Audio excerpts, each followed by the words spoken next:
Hello student, स्वागत है हमारे चैनल बीएससी एजुकेशन लेक्चर्स में। तो यहाँ पे हम पढ़ रहे हैं BSc first year major chemistry paper first है अपना, ठीक है। यूनिट फर्स्ट का इम्पॉर्टेंट क्वेश्चन है। तो हमने आप लोग के लिए BSc first year major chemistry की प्लेलिस्ट क्रिएट कर दी है, आप लोग प्लेलिस्ट पर जाकर देख सकते हो, ठीक है। और अगर आप लोग मैथ्स भी करना चाहते हो बीएससी फर्स्ट ईयर, तो भी हमने प्लेलिस्ट क्रिएट कर दी है फर्स्ट पेपर और सेकंड पेपर की। आप लोग प्लेलिस्ट में जाकर देख सकते हो, मैथ्स के लिए भी और केमिस्ट्री के लिए भी, ठीक है। इंपॉर्टेंट क्वेश्चन और आप लोग नोट्स बनाते चलिएगा केमिस्ट्री के, क्योंकि थोड़ी सा पैटर्न चेंज हुआ है, तो हमने आप लोग के लिए पेपर डाल दिया है कि किस प्रकार से अब जो पेपर आने लगे हैं वो आप लोग देख लीजिएगा, ठीक है। ओल्ड पेपर्स जो हैं वो भी हमने प्लेलिस्ट में डाल दिया आप लोग के लिए। ये इंपॉर्टेंट क्वेश्चन है, यूनिट फर्स्ट का है, ठीक है।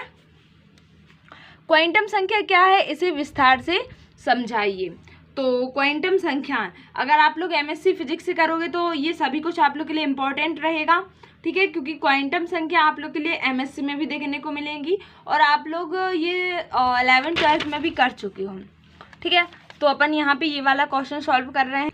तो ये है अपना क्वेश्चन, क्वांटम संख्याओं का विस्तार पूर्वक वर्णन कीजिए, अथवा क्वांटम संख्याओं से क्या समझते हो, विभिन्न इलेक्ट्रॉनों के लिए क्वांटम संख्याओं का निर्धारण किस प्रकार करते हैं, अथवा इलेक्ट्रॉन की 4 क्वांटम संख्या क्या है, लिखिए। ये 3 प्रकार से आप लोग के लिए क्वेश्चन पूछा जा सकता है।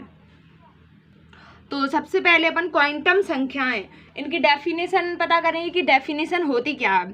तो क्वांटम संख्या क्या है, इसे विस्तार से समझाइए। वे संख्याएं जो किसी परमाणु में पाए जाने वाले इलेक्ट्रॉनों की ऊर्जा एवं स्थिति का निर्धारण करती है, ठीक है। क्वांटम संख्या वे क्वांटम संख्या कहलाती हैं जो किसी परमाणु में पाए जाने वाले, जो किसी परमाणु में जो इलेक्ट्रॉन होगा उसकी ऊर्जा एवं स्थिति का निर्धारण करती हैं, क्वांटम संख्याएं कहलाती हैं, ठीक है। क्वांटम संख्या मुख्य रूप से 4 प्रकार की होती हैं, आप लोग के लिए पता होगा, ठीक है। मुख्य क्वांटम संख्या जिसे एन से प्रदर्शित करते हैं, द्विगंशीय क्वांटम संख्या जिसे एल से प्रदर्शित करते हैं, थर्ड है अपना चुंबकीय क्वांटम संख्या जिसे एम से प्रदर्शित करते हैं, ठीक है। फोर्थ अपना चक्रण क्वांटम संख्या जिसे एस से प्रदर्शित करते हैं। स्पिन मतलब स्पिन वाइज होते हैं ना, तो इसको चक्रण बताते हैं, यानी विपरीत दिशा में या एक दिशा में होता है, ठीक है। तो सबसे पहले मुख्य क्वांटम संख्या के बारे में यहाँ पे अपन देखेंगे डेफिनेशन यहाँ पे हम, ठीक है। तो मुख्य क्वांटम संख्या को एन से प्रदर्शित करते हैं। मुख्य क्वांटम संख्या के द्वारा किसी परमाणु में इलेक्ट्रॉनों की ऊर्जा एवं कक्षा का निर्धारण किया जाता है। एन का मान 1, 2, 3 होता है, ठीक है। एन के स्थान पर अपन 1, 2, 3 कुछ भी रख सकते हैं, यहाँ अपन की मुख्य क्वांटम संख्या कहलाती है। मुख्य क्वांटम संख्या क्या बताती है, इलेक्ट्रॉनों की ऊर्जा एवं कक्षा का निर्धारण करती है। तो यहाँ पे जैसे कि मान के चलो n=1 है, तो यानी कि इलेक्ट्रॉन पहली कक्षा में है, और अगर n=2 है तो उसका अर्थ क्या है कि इलेक्ट्रॉन दूसरी कक्षा में प्रवेश कर रहा है। अब यहाँ पे आते हैं द्विगंशीय क्वांटम संख्या, ठीक है। तो द्विगंशीय क्वांटम संख्या को एल से प्रदर्शित करते हैं यहाँ पे, ठीक है। इसकी डेफिनेशन देखते हैं।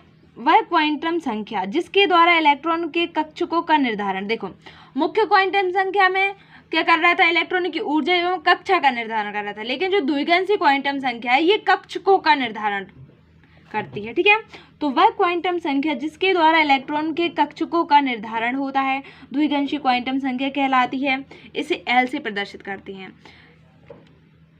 किसी एल के लिए मान 0 से n-1 होते हैं, यानी जो एल होती है उसकी वैल्यू 0 से होती है, क्योंकि एल का फॉर्मूला जो होता है उसे n-1 होते हैं, ठीक है, जहाँ n मुख्य क्वांटम संख्या। अब देखो मान के चलो द्विगंशीय क्वांटम संख्या निकालनी है, तो n-1 इसका फॉर्मूला होता है, ठीक है। तो अगर देखो कक्षा पहली कक्षा से मतलब जहाँ तक आप लोग की जिस कक्षा में प्रवेश करें वो कर, जैसे कि n=1, 2, 3 कुछ भी रख सकते हैं। तो अगर n यहाँ पे 1 रखें, इसका 0 से n-1 तक क्यों वैल्यू होती है, क्योंकि अगर n=1 रखते हैं तो 1 - 1 क्या होगा, 0 हो जाएगा। एंड जब मतलब 0 से हो रहा है ना स्टार्ट, तो 0 से, इसलिए यहाँ पे बोल रहे हैं एल के लिए मान 0 से n-1 तक होते हैं, जहाँ n मुख्य क्वांटम संख्या होती है। जब n=1 लेंगे तो एल की वैल्यू क्या होगी, 0। एंड जब n=2 लेंगे तो एल की वैल्यू क्या होगी, 1 होगी। एंड जब n=3 लेंगे तो एल की वैल्यू 1 0 1 2 हो जाएगी, यानी कक्षक ये कक्षकों का निर्धारण करती है। n=1 लेंगे तो कक्षक 0 एंड n=2 लेंगे तो 0 और 1 में कक्षक होंगे, ठीक है।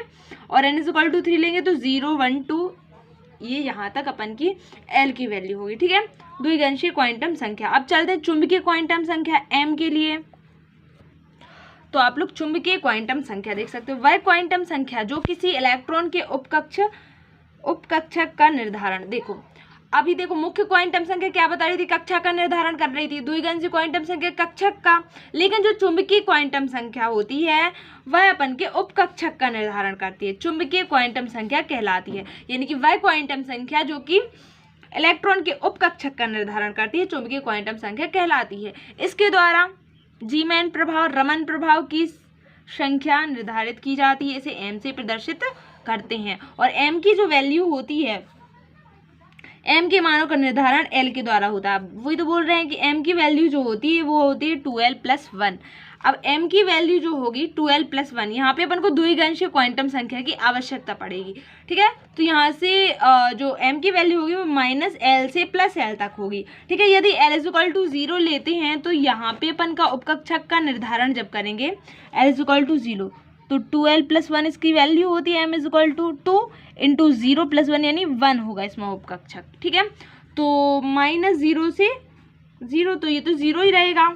अब देखो यहाँ पे वो l=1 रखें तब m के मानों की संख्या 3 होगी ना, तो m = -1 2 + 1 ले रहे हैं, यानी कि m = -1 ले सकते हैं, 0 और +1, ये हो जाएगी चुंबकीय क्वांटम संख्या। अब लास्ट वाली क्वांटम संख्या चक्रण क्वांटम संख्या, जिसे स्पिन बोलते हैं, ठीक है।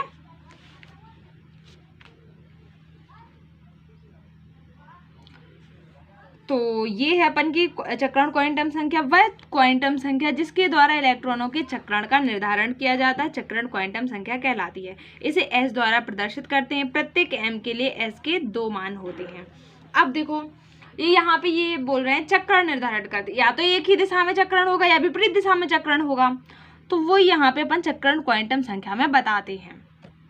तो जो चक्रण क्वांटम संख्या होती है अपन की +1/2 और -1/2 होती है, ठीक है। अब देखो तो यहाँ पे अपन क्वांटम संख्याओं के आधार पे एक चार्ट द्वारा बताएंगे कि देखो क्वांटम संख्या क्या बताती है, कक्षा का निर्धारण करती है। द्विगंशीय क्वांटम संख्या क्या बताती है, कक्षकों का निर्धारण करती है। और जो चुंबकीय क्वांटम संख्या होती है वो उपकक्षक का निर्धारण, और जो चक्रण क्वांटम संख्या होती है वो होती है अपन का चक्रण बताती। अब देखो यहाँ पे अपन लेते हैं सबसे पहले ऊर्जा कोशा, विभिन्न क्वांटम संख्या जो अपन ने यहाँ पे समझी n l m s हो जाएगी, ठीक है। कक्षक का निर्धारण बताएंगे, ठीक है। यहाँ पे कुल इलेक्ट्रॉन की संख्या, कक्षक और कक्षा। अब देखो सबसे पहले अपन के लिए लेते हैं, यहाँ पे ऊर्जा कोशा के लेते हैं। तो n = जब 1 लेंगे अपन तो l की वैल्यू क्या होती है, n-1 यानी 1 - 1 0 हो जाएगा। जब l 0 है तो अपना m भी 0 हो जाएगा, ठीक है। अब देखो इसका मतलब अपन को चक्रण क्वांटम संख्या में क्या बताते हैं, दिशा बताते हैं। तो +1/2 -1/2 कक्षक के लिए s आएगा, क्योंकि यहाँ पे केवल s के लिए, देखो k के लिए केवल s लेंगे, l के लिए अपन s और p ले लेंगे, और m के लिए जो लेंगे अपन s p d ले लेंगे, और जो फोर्थ रहेगा s p d f लेंगे उसके लिए, ठीक है।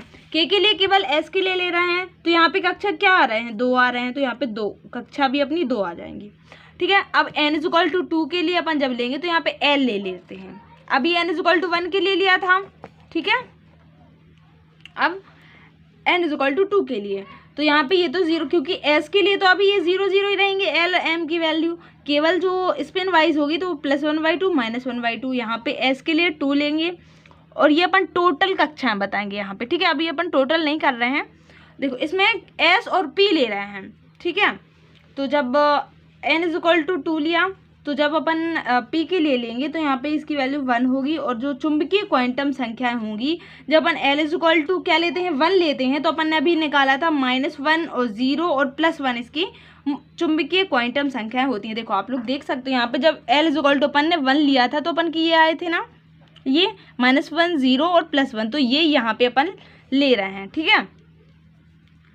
क्योंकि जब n = 2 लेंगे तो एल की वैल्यू यहाँ पे देखो, एस के लिए तो ये 0 0 ही रहेंगी, लेकिन जब पी के लिए ले रहे हैं तो यहाँ पे 1 आएगी एल की वैल्यू। तो यहाँ पे 3 चीज़ों में अपन का बटेगा चुंबकीय क्वांटम संख्या, -1 0 +1, और जो स्पिन वाइज हो गई मतलब चक्रण क्वांटम संख्या वो तीनों के लिए +1/2 -1/2, यानी कि चक्रण के लिए अपन को +1/2 और -1/2 ही लेना है। ठीक है, तो देखो ये कितने हो गए, 6 हो गए, 2 4 6, तो ये 6 हो गए, क्योंकि चुंबकीय क्वांटम संख्या जो होती है वो अपन का उपकक्षक का निर्धारण करती है। ठीक है, तो 2 4 6 और 2 यहाँ पे चक्रण हो गए, तो कितने हो गए, 6 और 2 8, ये हो गया अपन की कक्षा।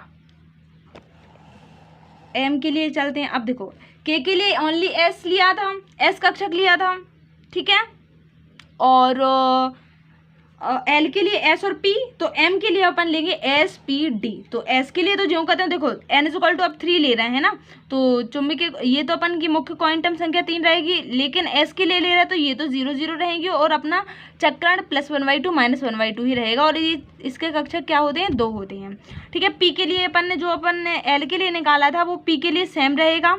ठीक है, अब जो डी के लिए लेंगे तो डी के लिए अपन की मुख्य क्वांटम संख्या, क्योंकि एल इज इक्वल टू 2 लेंगे तो अपन की जो चुंबकीय क्वांटम संख्या देखो, जब अपन एल इज इक्वल टू 1 लेते थे तो -1 0 +1, अब लेकिन एल इज इक्वल टू 2 ले रहे हैं तो अपन का 2 से होगा, यानी -2 के लिए -1 फिर 0 फिर +1 +2 के लिए लेंगे +1/2, और ये अपन की एस की वैल्यू +1/2 -1/2 +1/2 -1/2, जितनी अपन ने ये आए हैं ना अपन की वैल्यू चुंबकीय क्वांटम संख्या की, वो ये अपन यहाँ पे 2 2 करके ले लेंगे। तो देखो ये डी के लिए ले रहे हैं कक्षक, तो 2 4 6 8 10, तो ये अपन ने 10 हो गए यहाँ पे। ठीक है, और यहाँ पे 2 4 6, तो ये 6 और यहाँ पे 2 है चक्रण, तो 2, तो 2 और 6 8 और 10 18। ठीक है, कक्षा अपन की कितनी होगी, 18। अब यहाँ पे ऊर्जा कोशा एन, देखो पहले अपन ने के लिए, फिर एल के लिए, फिर एम, फिर एन के लिए। ठीक है, तो यहाँ पे कैपिटल एन के लिए एन की वैल्यू जैसे जैसे एन की वैल्यू पहले 1 ली थी, फिर 2, फिर 3, फिर अपन यहाँ पे 4 ले रहे हैं। ठीक है, तो एस के लिए, तो एस कक्षक के लिए तो इन दोनों की वैल्यू 0 0 ही रहेंगी, और अपना स्पिन क्या रहेगा, +1/2 -1/2, तो इसके कक्षक क्या हो जाएंगे, 2, क्योंकि कुल इलेक्ट्रॉनों की संख्या के लिए यहाँ पे बता रहे हैं। ठीक है, इतना क्लियर है। अब देखो यहाँ पे तो P के लिए जो कुछ अपन ने पहले लिया था, यानी n इज इक्वल टू 2 के लिए, 3 के लिए, तो P की वैल्यू वही रहेगी। यहाँ पे देखो D के लिए जो अपन ने अभी n यानी कि M के लिए निकाला था n इज इक्वल टू 3 के लिए, तो D की वैल्यू वही सेम रहेगी। ठीक है, अब निकालेंगे यहाँ पे अपन L इज इक्वल टू 3 के लिए, क्योंकि F के लिए चाहिए। ठीक है, तो F के लिए निकालेंगे तो -3 -2 -1 0 1 2 3, तो 2 4 6 8 10 12 14, तो ये अपन के 14 हो गए F के लिए। D के लिए 10 आए थे, 10 कक्षक, और P के लिए अपन की देखो S के लिए 2, P के लिए 6 आए थे, और D के लिए 10 और F के लिए 14। इन सभी को प्लस कर देते हैं, 6 और 2 8, 10 18 और 14 32 हो जाएंगे, यानी कुल इलेक्ट्रॉनों की संख्या कितनी आ जाएगी, 32। तो ये अपन की क्वांटम संख्याएं थी। क्वांटम संख्या समझने के लिए देखो हमने पूरा अच्छे से क्लियर कर दिया आप लोग के लिए।